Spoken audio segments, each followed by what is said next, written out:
Obama itu ketika tahun lalu, beberapa minggu yang lalu mengalami deadlock budget, telepon sendiri, turun tangan, bicara dengan seluruh komponen. Pekerjaan presiden kalau didefinisikan, ada Lefort itu ahli presiden di Amerika, dia mengatakan the job of the president of the United States of America adalah to negotiate and to persuade, not to govern,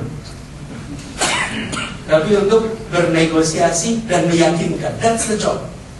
Begitu telepon, tapi itu mensyaratkan cara pandang terhadap kekuasaan yang sangat modern. Dan kita, karenanya saya katakan, kita membutuhkan pemimpin yang otentik yang bisa menjalankan ini untuk menyelamatkan demokrasi kita. Bila itu tidak dilakukan, bukan tidak mungkin kita terjebak seperti Filipina. Dan sayang sekali, Filipina sekarang itu naiknya lagi menjadi sangat berat sekali, sangat berat sekali. Indonesia tidak boleh mengalami itu. Tentu sebagian juga mengatakan pengancam demokrasi di Indonesia bukan saja yang berada dalam sistem, tapi kanan kiri yang menolak dengan pandangan ini dari luar, dan sebagian yang menolak dengan pandangan religius. Ini ada yang mengancam di kanan kiri, tapi tidak signifikan hari ini, terlalu kecil jumlah mereka. Yang menjadi tantangan adalah bila demokrasi tidak deliver. Dan mengapa tidak deliver? Karena proses di dalamnya yang harus dibereskan. Di sini menurut saya tantangan penting dari 3 pilar tadi, development, democracy, and rule of law.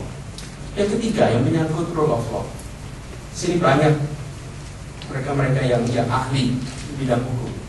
Tapi sebenarnya pesan yang harus disampaikan oleh pemimpin sebagai pengikat 3 tadi adalah tidak ada satupun yang berada di atas hukum. Dan pesan itu harus terus-menerus, bukan disampaikan secara lisan, tapi ditunjukkan dalam perbuatan, dijalankan, ditunjukkan perbuatan. Ini yang dalam beberapa waktu terakhir ini sering kita mengalami penurunan. Ada kesan Dewi Keadilan itu matanya nggak ditutup, karena harusnya tertutup matanya, dimelihat. Sehingga efeknya kita menyaksikan hukum tegak kokoh di hadapan rakyat kecil dan lesu lunglai di hadapan orang besar.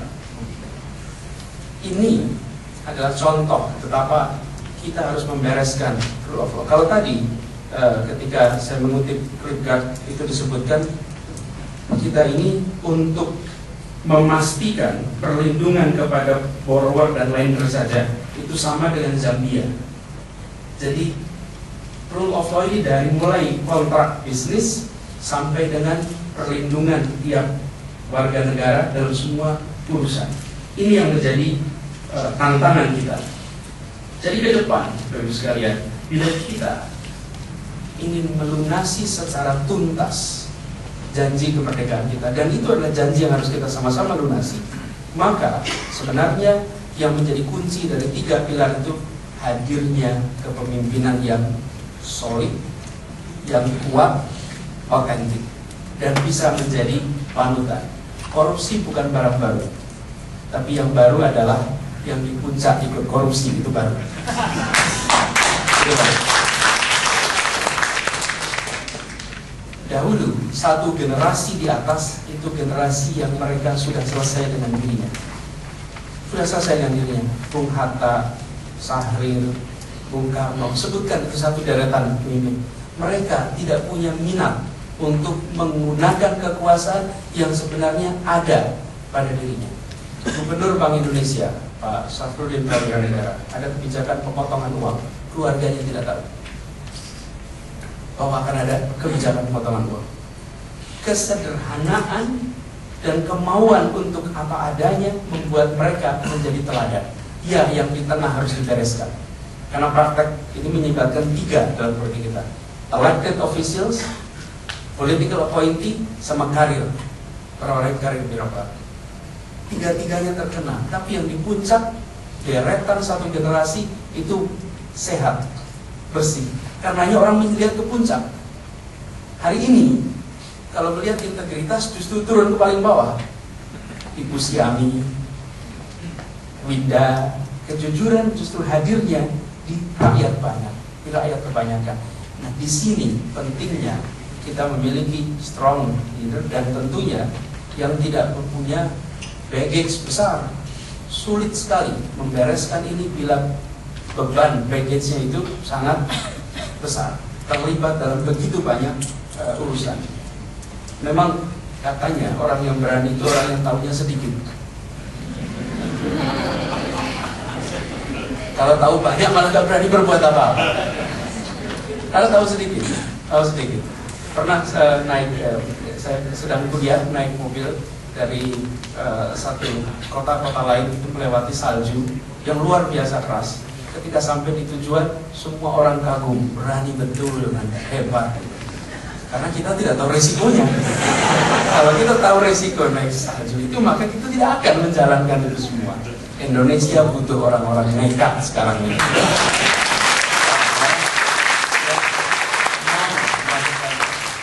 Karena bila semuanya berpengalaman dan tahu, mengerikan sekali. Tidak berani berbuat apa-apa. Kita butuh yang berani. Kalau bahasa itu muluruk tanpa bolong. Mau muluruk tanpa bolong, tetapi siapa yang akan menjadi pendukung? Siapa yang akan? Rakyat banyak yang menggunakan akal sehat. Rakyat banyak akan mendukung. Saya berikan contoh sederhana. Seorang bupati dilantik dari Cipinang. Iya kan? Akal sehat kita tidak bisa menerima itu. Tapi kalau kita mengikuti SOP, itu dilantik.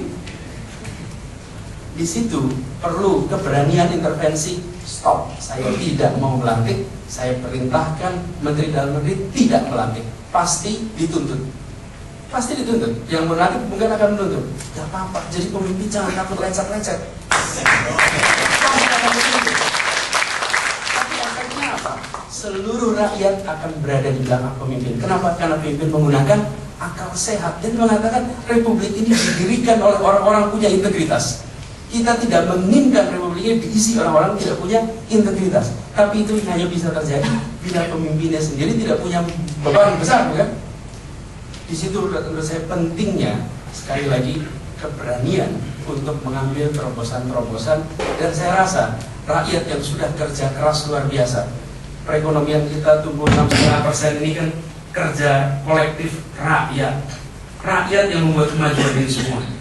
Bila kemudian yang buntu-buntu itu dibukakan oleh pemimpin, yang macet itu didorong oleh pemimpin, bisa dibayangkan 20-30 tahun lagi pemimpin-pemimpin kita akan dicatat dengan penuh warna emas oleh para sejarawan. Pollingnya hari ini mungkin rendah, tapi sejarawan yang akan masa yang datang akan dianggap dengan catatan-catatan yang mempesona. Ini yang sebenarnya menjadi kunci bagi kita ke Indonesia masa depan. Dan kita bisa membayangkan kita punya waktu 34 tahun untuk melunasi ini. 34 tahun lagi rasanya lama, tapi untuk sebuah bangsa 34 tahun itu sangat sebentar. Cina selalu menganggap, Partai Komunis Cina selalu menganggap dirinya sebagai dinasti terpendek dalam sejarah Cina. Itu udah 75 tahun nih. Kita dengan 32 tahun lamanya luar biasa.